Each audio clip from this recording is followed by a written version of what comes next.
Hi, everyone. Welcome. This is our second conversation with Victoria and me, Punit. Continuing our conversation from last week, which was about Tantra, we both felt that it would be a good idea to talk about bliss, which I think is a huge part of the spiritual unfoldment process. And Tantra specifically makes use of bliss quite a bit to access some of those things that we were talking about last week, which is to transcend both mind and body. Um, so I guess to start this conversation and get this conversation started, I just wanted to ask you, Victoria, you have been a huge proponent of bliss and really finding that uh, sort of part of yourself which makes you feel alive, which makes you want to like express yourself. And to me, it sounds like, you have had some sort of access to bliss. How did you get there? What was your process of being able to access this bliss? I love the question, and I love that we're talking about bliss because lately, what I have actually been, what I actually have been saying in conversation, I feel blissed out, and I was like, yeah, that's just like how when they ask me how are you feeling, just blissed out, and I just love it. So it has been a very interesting journey. I remember the first time few years ago when I was traveling around Asia. Um, I went on a year-long journey by myself around Asia, and I discovered different religions, different spiritual approaches. I stayed with Buddhist monks. So I was really like connecting deeper with myself on that journey. I went to India as well, what I shared last time. I did a yoga training there. So I was kind of like exploring what else is there, like that longing for like there is more, but what is that more? There's like there must be like that state where the suffering ends. So that was kind of Hmm. like the search. I feel like that was the search that I or the journey that I started on, like making that suffering stop, knowing that there must be a different experience in life. Hmm. And then I remember I went to different, as I said, I tried out different teachings. I listened to different theories. I went to a monastery, to a Buddhist monastery where I stayed for a little while, and and then I went to Bali. And in Bali, I actually I somehow ended up doing a meditation. And that meditation was called Ananda Mandala. Hmm. Ananda meaning bliss, right? Right. Mandala circle. So Hmm. I don't know if I ever shared about about that meditation with you or not. I don't think so. No. Sounds Uh-huh, very yeah. interesting. Yeah. It's one of my favorite meditations. I mean, I really love that meditation because it involves the Hmm. breath, and I just love like playing with the breath. So then, what was going on? We were sitting in a circle, holding hands, and actually activating bliss is for me, it's the life force, right? Like, yeah, that creative force that makes you feel Hmm. alive in whatever way. And that bliss is being activated when we're moving the energy that is kind of like in our first energy centers, our first chakras, and moving it all the way through our body, all the way out through the brain and out. So that was the meditation. You're breathing in through the nose and out through the nose. I think one, two, one, two, one, two. Hmm. Inhale, exhale, inhale, exhale, one, two, and so on. And then you hold it. One, you hold your breath. Two, exhale, you hold your breath again. And then you focus on the first center when you're Hmm. holding the breath. Then you inhale, you focus on the ground. So basically, what you're doing is you're moving the energy all the way from the Hmm. root all the way up, energy center or Hmm. chakra by chakra, all the way up. Right. So it was quite an experience because I never experienced the breath in that way before. I just experienced the breath like during yoga classes, right? As well, the Hmm. pranayama very differently. But that was like a very active breath. And I remembered at one point I was just completely I just felt love like I never felt love before. I was Mm. just like, oh my God, wow. I was crying and sobbing and like, whoa. And I remember that moment walking, I was like, we were sitting in circle. It was a big group of people, around 30, 40 people, I would say. And at the end, when people were like, I can't imagine what just happened here. And I was like, oh my God, I can't believe what happened here either. And then Mm. at the end of that class, we walked out, or I walked out on the street in Bali. I remember then I was like, oh my God, I'm just high on life. Like, whoa, like just Mm. high, like I felt like in a state that I did not know before. So that was my first encounter. And Yeah. I have never really taken any drugs or substances. So it was kind of like a new feeling for me. Mm. So that was the first time I experienced this blissful state. That sounds wonderful. It feels like, I have, not really delved into ecstatic states from like, breath perspective where, you're Yeah, really like, yeah, so there's some yoga traditions which put a lot of emphasis on the energy body, right? Which yeah, is this sort of life force and the prana, and you're moving the prana from like, like you were saying, from the bottom to the top. And I yeah, have like done that, it happens spontaneously too. Like as you get more and more sensitive, you can start to feel the prana, and then, you yeah, naturally know that when I'm feeling negative emotions, it's mostly at the bottom of my body, but when I'm feeling blissed out, it's naturally like, I'm more aware of my head, or like, the top of my head. So that's like really cool that you were able to consciously like work on a process that lets you do that. Um, and you also mentioned psychedelics. That's So interesting. You say that. Yeah, yeah, go ahead. no. So that was the first experience that I had. Up Yeah. to this point, I did experience blissful states before through Mm, meditation, through yoga, through being in nature. I feel like, that connection hmm. in nature, like I felt that blissful states before. It was not that I never experienced that, Right. but like that intensity, Mm, that was completely new to me. right. So then the moment I felt that, I was like, I want more of that. Like that is Hmm. just like, wow, bring it Yeah. on, bring it on. So that's kind of like how my journey started, relating to bliss, like exploring bliss on a complete different level, Yeah. complete different intensity, I would say, complete different experience than before. Yeah, Hmm. I think like one of the things that stands out here is like, the ability to feel bliss without an external object. Like so in general, we tend to say I'm blissed out with some particular experience, you can say, because I yeah, went to yeah, nature, or I like, um, had this drug experience, or like I hung out with my friends. So like being with them, I just felt so blissful, and or I did some activity that made me feel blissful. Or I was like working on some project and I was so engaged, I felt so blissful, right? There's always some external thing or activity that you're doing, which also seems to give us the same bliss, right? And then I think some experiences like this make us realize that actually the bliss may be possible without any external support. And that kind of fuels the sort of search and makes it more intense, because you're like, oh wow, I could feel something which was, so intense, so different, yet possible, and it seems to come from within. And like, what is it, right? Like, how mm, does it happen, how does it come about, and how can I feel more of it? yeah, completely. So I would love to share a little bit about my journey with bliss, Yeah. um, because I think, yeah, I know it's very powerful for others as well to hear that way, because for a long time I was kind of like searching to experience that kind of state Hmm. through activities.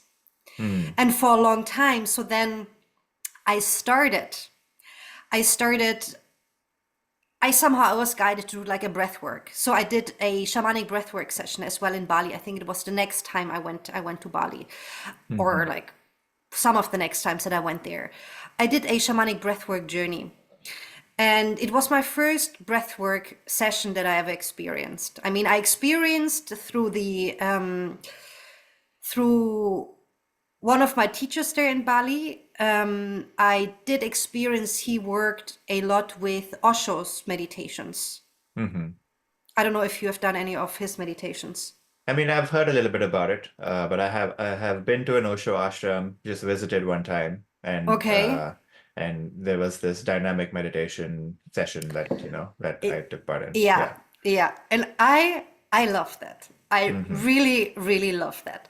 So we did during that training, during that meditation teacher training, we did all different kind of meditations. Like sitting in stillness and Right. the Vipassana meditations. We did active meditations like Osho's meditation as well. We did Mm. the Ananda Mandala, like the breathing meditation. So we did all different kind of meditations, and I always felt very drawn towards these active meditations. I mean, I did meditate a lot in stillness, but for me somehow that excitement through like that movement, right? I felt very Mm. drawn to that. Hmm. So I love Osho's active meditations. It's just like through the movement and through the body, and it's just like yeah, like the shaking, the dancing, like the feeling, and yeah. So that's my kind of bliss, right? Yeah. Yeah. And and then when I was there, I did, or like another time I was in Bali, I did a shamanic breathwork session Mm. there. And it was a very mystical experience that I had. Like it was beyond, honestly, it was beyond this world. It was just like divinely orchestrated everything. It was like crazy, crazy. Mm. So then that shamanic breathwork gave me a different kind of experience than the Ananda Mandala, like that whole magic around that. So I was like, okay, the breath, that's my thing. So then I knew I gonna work with the breath more because I knew the power. I felt the power. I felt so drawn towards the breath and the music as well, that I was like, Hmm. okay, let's just go a little bit deeper into that. So then I decided to do shamanic breathwork trainings. I became a facilitator. So I'm working a lot with the breath. Mm. And then through shamanic breathwork, I experienced those states more regularly. They Mm. became more normal. Of Hmm. course, in that moment when I was like receiving it as a participant, but also in the moments when I was guiding people to experience those states. And and at the same time, I was doing more work from Dr. Joe Dispenza. I shared a little bit about that with you as well, right? Hmm. So Dr. Joe Dispenza's work, it's more scientific. So he works a lot with neuroscience, with epigenetics, with quantum physics. But again, he also works a lot with the breath, like really using the breath to move the energy that is like in the lower centers and moving it all the way up. So then there, just doing the breath, like just quickly, like, or just listening to the music immediately evoked that state. Mm. So then it no longer became about a specific activity, like for example, the breathing. You just Right. connect with it quickly because you unlocked it already and you just Mm. drop into that. Let me share something that's Yeah, like and see if that resonates with you. yeah, please. One of my teacher basically shared this thing called the pleasure principle. Uh, Yeah, he says that, which is essentially the bliss principle, which is, a desire arises in the mind, right? Which is I want something, and we put in effort to satisfy the desire. So, we either work on it, we buy it, or we seduce it, and we finally maybe have the object of desire, right? So a good example that he uses is like, I really want pizza. And so, you order pizza on your phone, and for like the next 20, 30 minutes, you're waiting for the pizza. You're imagining how it's gonna be, and you're like, you can't wait, you're so hungry.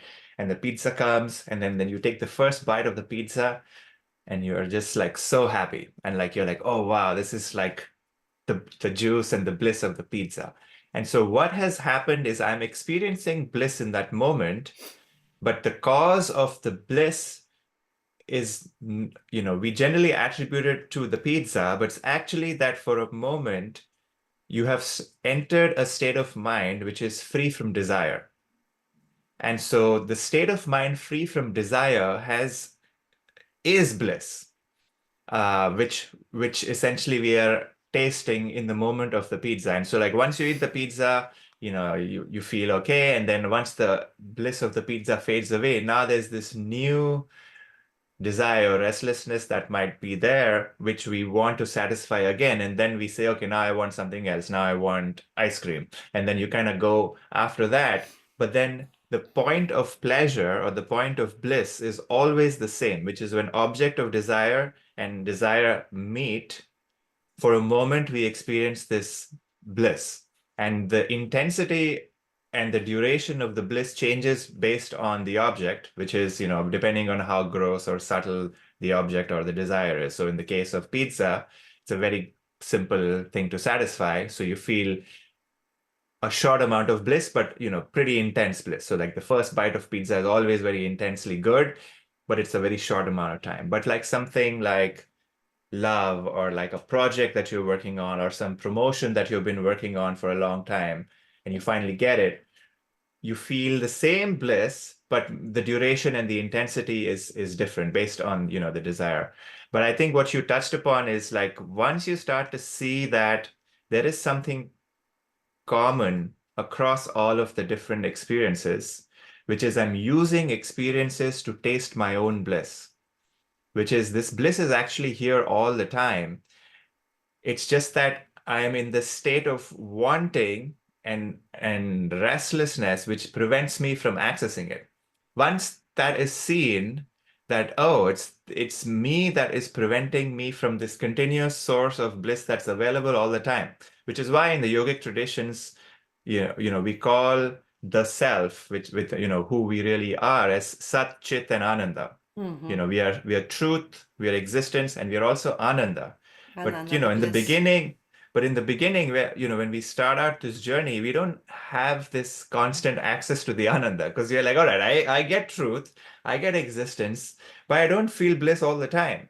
And so this doesn't make sense. But like once we start to see that, oh, the fountainhead and the source of bliss is here, all I need to do is turn my head and look. It's like the Ganga river is right behind me, or the Ganges is flowing right behind me, and I'm searching for water out there. Hmm. uh but once we see that or have perception that, oh wow, this bliss is right here, and it's just there.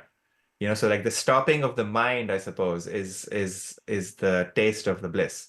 um Anyway, so I just wanted to share that. And Yeah, I love that, and I wouldn't say the stopping. I mean, I know we have different perspectives on that, but like the stopping of the mind, because I feel like stopping of the mind, we can't, like in my view, stopping the mind.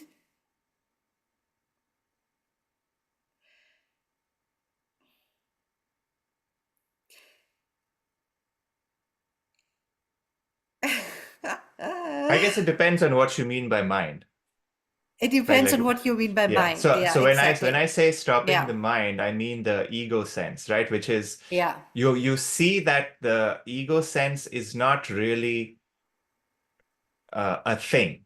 It's like it is something that comes up, arises when you need it, and it recedes when you don't need it, right? It's not a thing. It's not a permanent entity. Like there is no such thing as the ego, right? Like the ego is arises when I need to make a decision. Like somebody asked me, do you want, I don't know, strawberry ice cream or chocolate ice cream, right? Like that's then my ego gets activated to say, oh, I actually like strawberry more. So I will pick strawberry. But then I use it and then it's gone, right? So but what happens is like if we believe our ego to be true or Yeah. real, then the weight of that thought or the weight of that belief prevents us from letting go. So it doesn't collapse. And the collapsing of the ego, I suppose, is the ending of that, or is the access to the bliss. Uh, does that make sense? Yeah. It makes complete sense. Yeah. It makes complete sense. Yeah. Or is that relatable, I suppose, more than if it makes sense?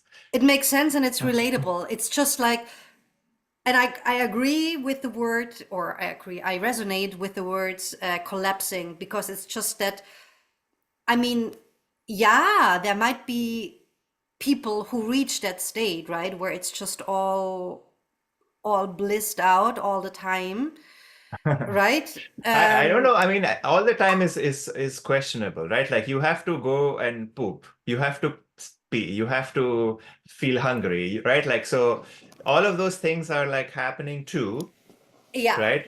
Which and And then you get somebody yells at you on the street, you feel annoyed, right? Like those are I mean, all you and I, but I mean, you know, as human beings having that, or as spiritual beings having that human experience, yes. But yeah, what I'm saying, like those masters out there, or whatever they're doing out there, you know, being blissed out. But yeah. and I But wanna, I do question whether there is something like permanent bliss, right? Like there's yeah, no such thing as yeah, permanency. Like everything yeah, is fleeting. Even bliss is fleeting.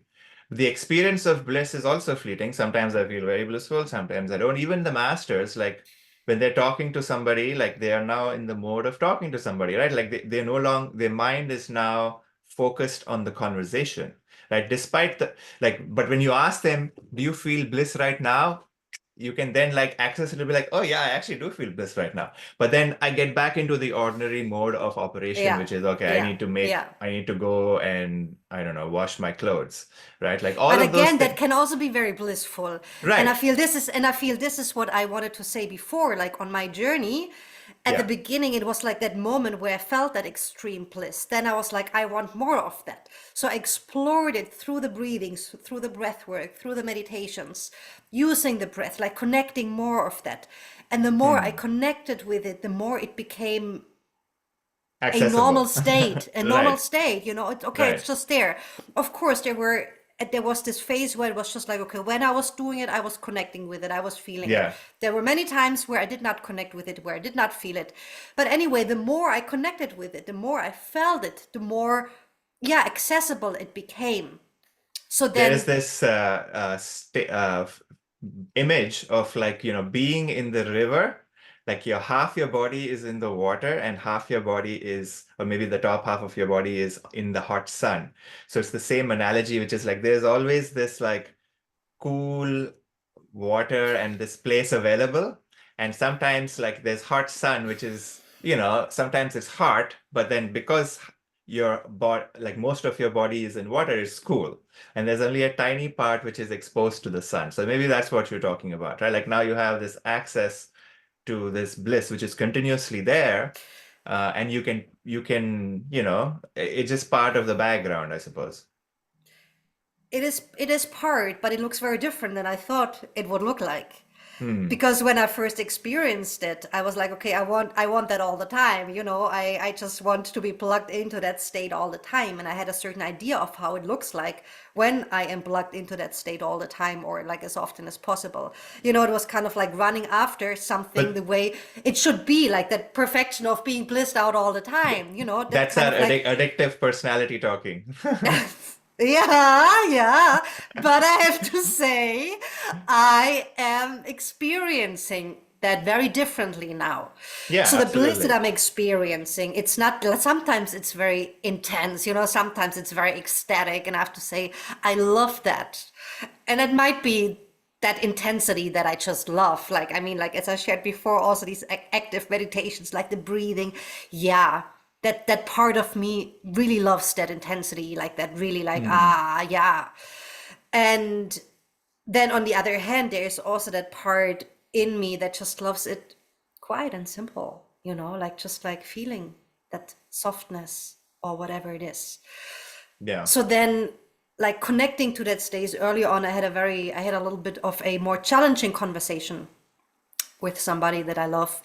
And again, like just the presence, like not making it about what it is, just being presence and having this kind of conversation, even though it was a hard conversation, it was blissful. So not only like labeling blissful as something that is like high and ecstatic all the time, but like giving that blissful state like different kind of forms. And then Hmm. again, it's about coming back to you, remembering, okay, I am the bliss. No matter what's going on out there, I'm the Right. bliss. I am Yeah. bliss. And this is what I feel like really changed a lot. And this is what made it so blissful, like that full spectrum of life, actually. Yeah. Like I think one thing that stuck for me is also what is the what re reduce res I guess why does bliss recede? Right? Like that's a question that I kind of explored. Um, if we are bliss, right? If we are Yeah. Satchitananda, which is if that is who we are, then what is the state of mind that causes bliss to recede or the perception of bliss to fade away?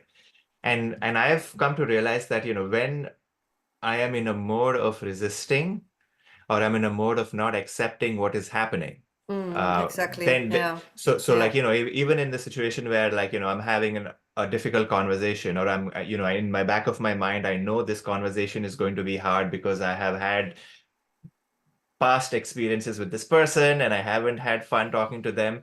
So like part of my mind is resisting even the conversation, right? And because I'm in this mode of not accepting what is, which is this might be a difficult conversation, my focus is on like having this subtle pushing away from experience.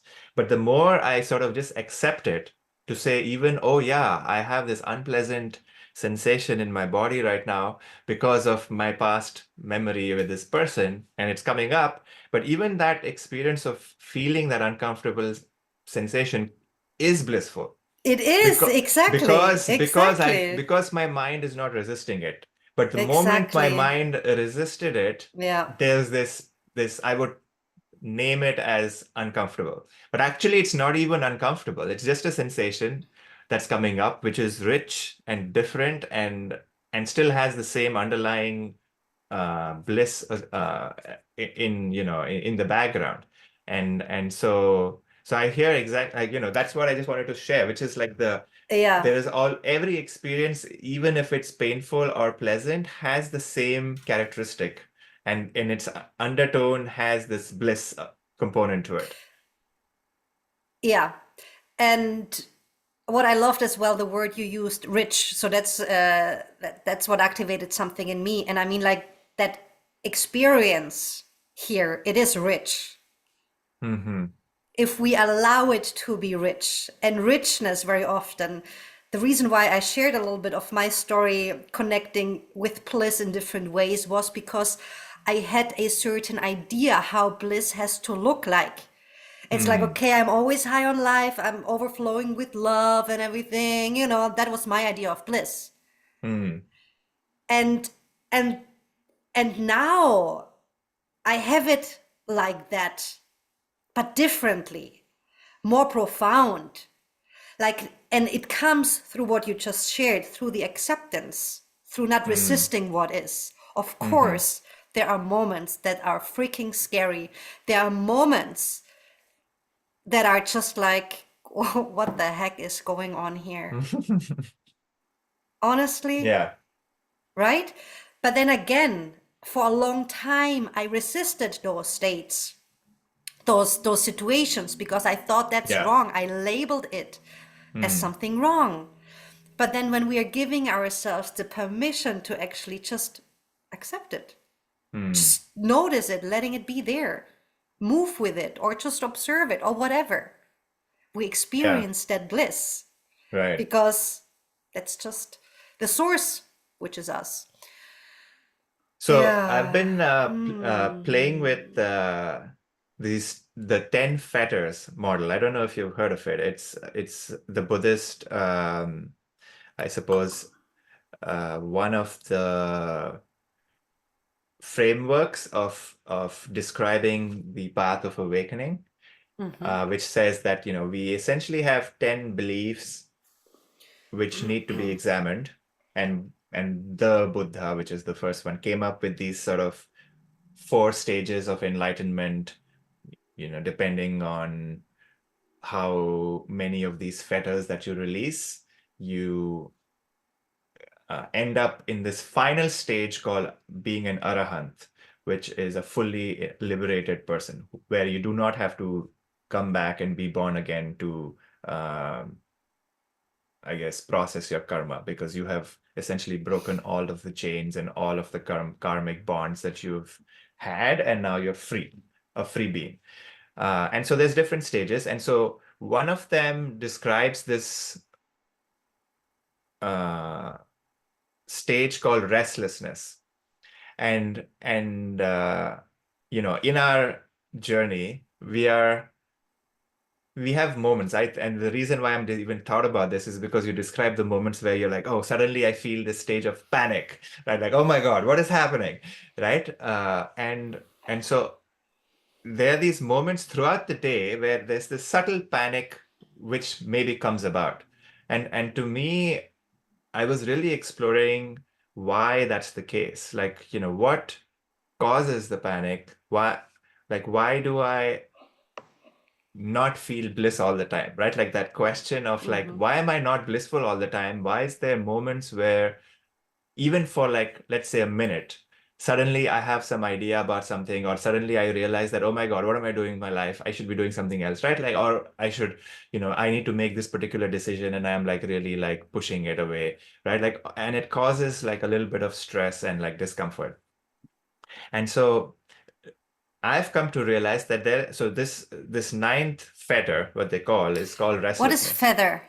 Fetter, so Fetter. So it's a word. Fetter. What is that? It What does means it that translate to? it's like a binding. So it's like Aha, I'm okay. bound by this. Okay. So Okay. it's like it's keeping me chained. Okay. And so you have to break the fetter. So that's the sense, or break the Okay. belief.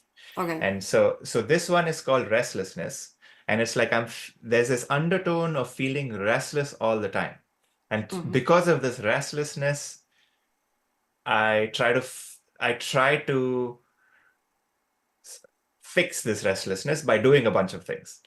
And then when I do those bunch of things, and for a moment there is some temporary relief, but I have not fixed the underlying cause of the restlessness, because I haven't examined what causes those restlessness. And it's a belief, so it's a psychological reason. It's not an actual thing. And all of these fetters are psychological, which means that I have some idea that I need to let go of, or I have to see that it's a false idea or it's an illusion. And so this one is the cause of it is because of my belief that there is something permanent bliss is available, right? So I'm also seeking permanent bliss. So in my idea, there is this idea that I can be blissful all the time, in the sense that there will be zero physical discomfort too, right? Like we have a physical body. Hear me out. Hear me out. So there's this predictability, which is I need to be certain about what is happening, right? Like Yeah. I need to be able to know the future, Yeah. or I need to be able to know more than what is being perceived. So like, I'm looking at you, but I need to know more, maybe what you're thinking, right? A part of my mind is trying to figure out what you're thinking, right? But that's not available because I don't have psychic powers to see a screen and or not yet at least, but like to see a screen and know what's happening, right? So that's like the knowing part. And then the last one is I guess the sense of control. I need to be able to control how I feel, how I think, how the world is, right? Like if I just have that control, then everything will be okay. That belief. Like if I had more control, this situation would be way better. And so these are deep-rooted, I would say, tendencies that have been created in human beings, or at least that's been my experience, which is like I have this deep-rooted wanting of being in control all the time. And so like not finding this control or like getting information from the world that, oh, you're not in control, creates this small moment of panic because my belief gets in conflict with the information, and then there's this panic. And then I try to fix the panic, right? And that's the creation of the next fetter, which is the self, belief in like there's an individual self. So this has been kind of created in a sequence. Like each fetter causes the creation of the next fetter, and the causes the creation of the next fetter. So, so the creation of the self happens. Once the creation of the self happens, there's a belief that I am separate from the world. And then that next fetter says, oh, because I am separate from the world, I have an idea that I can change the world. So then I have this desire, which gets created. And so, so it's basically the sequence of things. So, coming back to the cause of it is this belief that there is something called control, right? Which is a feeling. Even to understand or like get a sense of like what does control even mean? Is it a thing? Or is it just a feeling? Or is it just an idea that I think now I'm in control because, this person did exactly what I thought they would, so I feel that I'm in control? Or maybe it's just chance or coincidence that what I thought and what happened is it worked out, right? So we have this false sense that, oh, there is this control, and sometimes when I do something and I get what I want, I feel like I'm in control. But when I do something and I don't get what I want, I feel that, oh, I don't have control, right? So there's these some incidences give me the false idea that I have control, and sometimes those same things challenge my idea of control. But this sort of looking is trying to see that there is actually no control. So like there is this part of the mind which wants the control, and really seeing that, my mind is looking for control. It's looking for something. It's looking for this fake sense of control, and not finding it, I feel restless.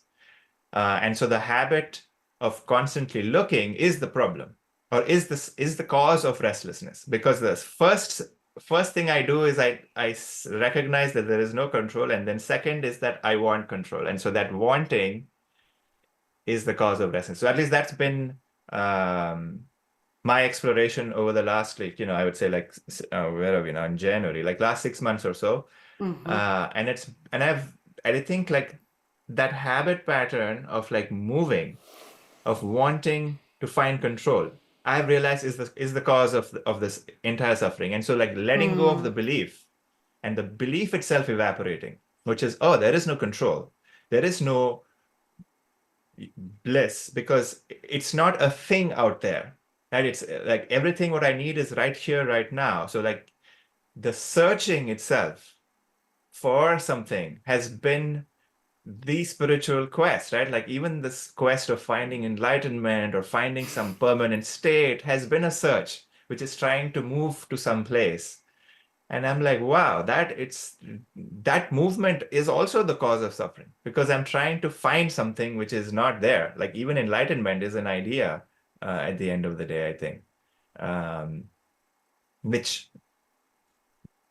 so like even spiritual masters, the path, all of them are illusions in some degree. But they're good illusions because they've set us out on the path. But I think even those have to be let go of, because is there somebody who can really give you enlightenment? Even if you find a master on the street, or even if Buddha comes and meets you on the street, would they be able to give you enlightenment? I don't think they will. Not at all, no. No. Uh, And this is where it comes back again to ourselves. And I feel this has been my greatest understanding, which I thought I did understand, but I honestly did not understand. I thought I did, but I did not. Because it is all again about the power within me. And I mean, we hear it everywhere, right? Everybody says it, like the power is within you. You are it. mhm. But it's like, no, but I need somebody. And and I remember that like the last few years, that journey was about that. I need somebody who Yeah. tells me what to do. And in I need an different, authority figure, kind of, right? yeah, yeah. Then for some time it was through, and it was very interesting. I was doing another training and another training and another training because I thought, okay, somebody needs to tell me how to do things, and there's nothing wrong with doing trainings. A part of me really loved like diving deeper into it, but Hmm. there was a part in me that was even deeper rooted within me, and that was like, I need somebody who tells me what to do. Right. And then at one point it was like another training, then it was another mentor. But the Hmm. way, the choice, how I chose those to work with or to take the training was always rooted in there's something wrong with me that I need to figure out, that I need to fix. So this person can somehow help me fix that issue, right? Like At this, one this, point, this is hope. exactly, Yeah. Right. exactly. And I mean, Yeah. at one point it was a teacher, then it was like the person guiding the training, then it was a mentor, then it was like a tell me, like a guru, or whatever you want to call them, however you want to call them. And then at one point it was even God, it's like, God, please help me. Like this year or last year, when I got to a point full of desperation, I was just turning to God. I was like, help me, I need you. And then I realized there is nobody to help me. I So mean, the I am actual like definition of guru is the dispeller of light, right? the And dispeller and of light. Okay. that's what guru means. Actually, the literal meaning of guru means heaviness. Like that's what the Sanskrit Okay. word Okay. thing means. Yeah. Um, and so you get a lot of different words starting with gu in the Okay. Sanskrit language, which mean like cave or something that's hidden, and something that's revealed. So that's what the guru like reveals what is hidden. Like that's the purpose of the guru. And so nowhere does it say a guru is a person. It only says guru is a principle that Uh-huh. Okay. reveals what is hidden. And so my teacher, who I consider, my guru, always used to tell me that, a guru is a temporary psychological device. Yeah. Temporary is the main thing, which is you need a guru until you don't, Yeah.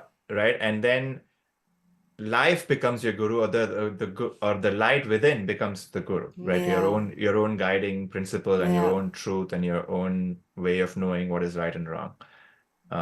So like I think like it's an evolution too, It right? To it say, is. It is. uh, It is. Yeah.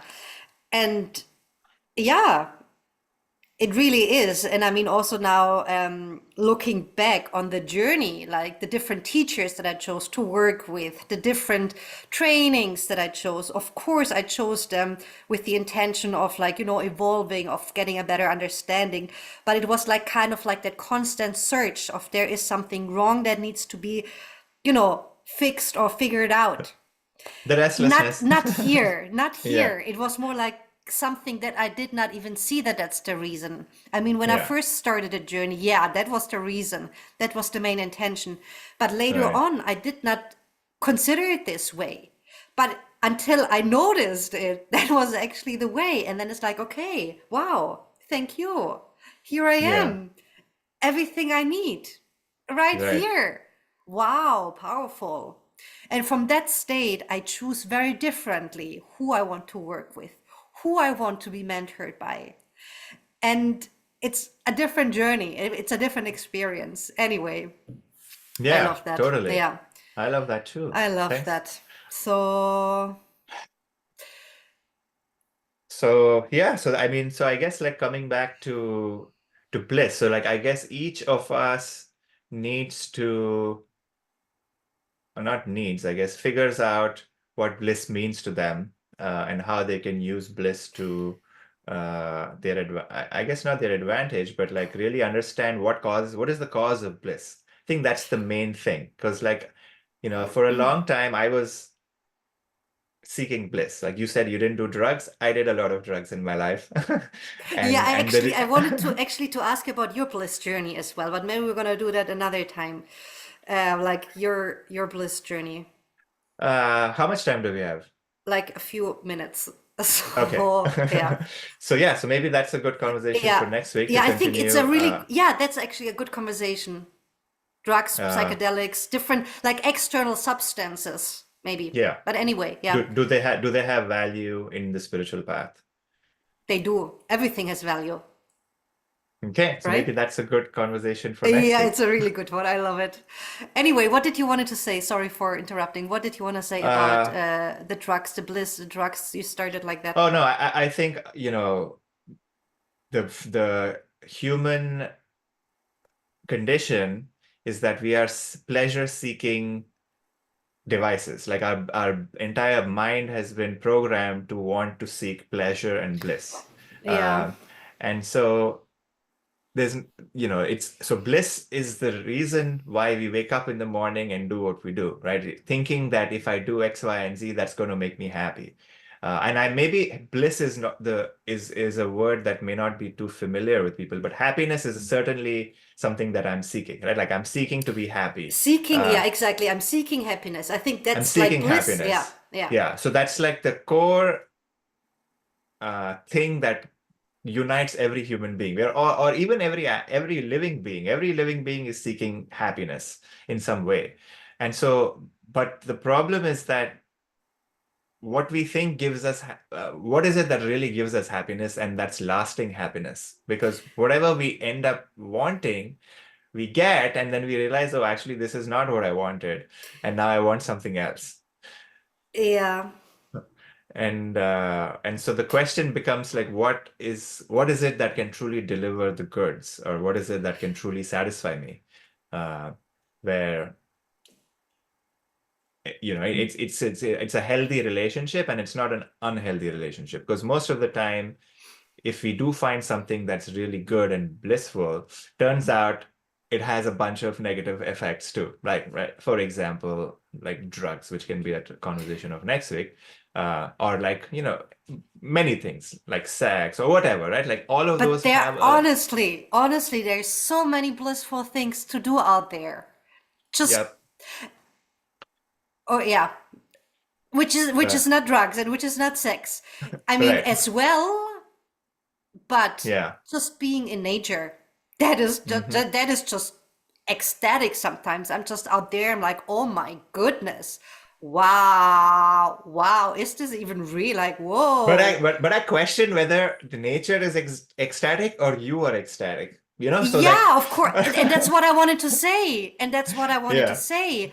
Because I am, and this is what it all comes back to, I am bliss. I am yeah, ecstatic. That's why I right. experience right now. We still have the Christmas tree standing there with the lights on. And it's such a pleasure to just like soak that light in.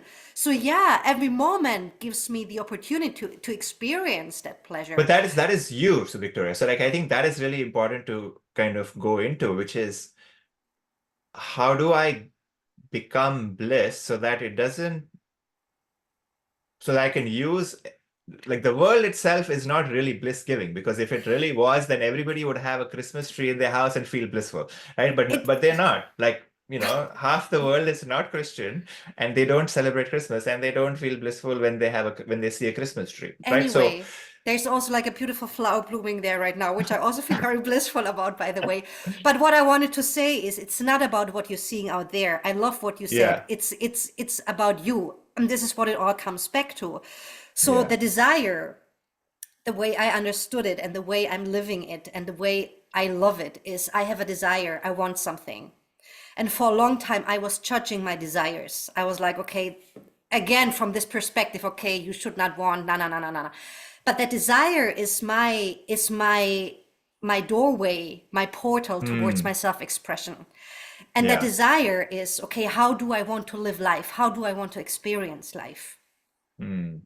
how do I want to experience my work? How do I want to experience working with my clients? How do I want to experience everyday life? How do I want to experience the relationship with my partner? How do I want to experience a relationship with my family, with my friends? What kind of conversation I want to have?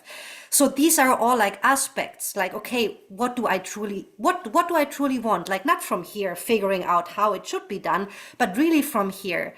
And when we start listening from here, then it's not about actually reaching that next goal or that milestone or whatever it is. It's just like that full experience. That full experience, every moment becomes ecstatic, becomes blissful.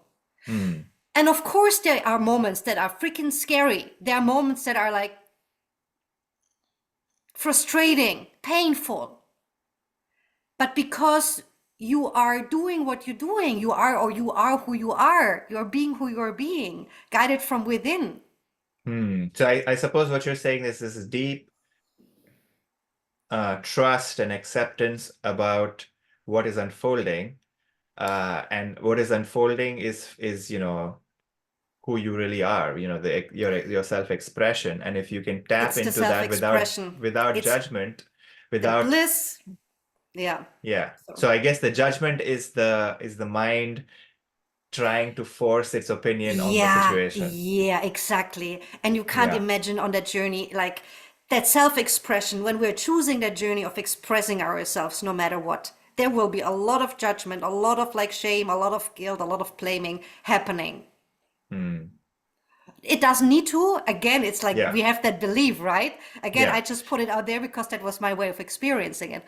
Yeah. But And you're not a unique person. I think everybody has self-judgment, right? Like everybody has these second arrows that we keep shooting at ourselves to say, why did this happen? And it shouldn't be this way or it shouldn't be that way. And that is the cause of a lot of suffering. So if you can see that second judgment that we are doing is actually a cause of suffering, maybe there can be an insight into not doing it or not taking that step or just moving to a place of acceptance. it's Um, the acceptance. It's the yeah, acceptance, honestly. yeah. Anyway, I I gotta go. I gotta Okay. go. I'm already late, but to wrap it up, to sum it up, your last few words. Um, I am bliss. We are bliss. You and are bliss. and tap into that and Yeah, see that there is this bliss available all the time, yeah. and there's nothing that is scary. You are safe.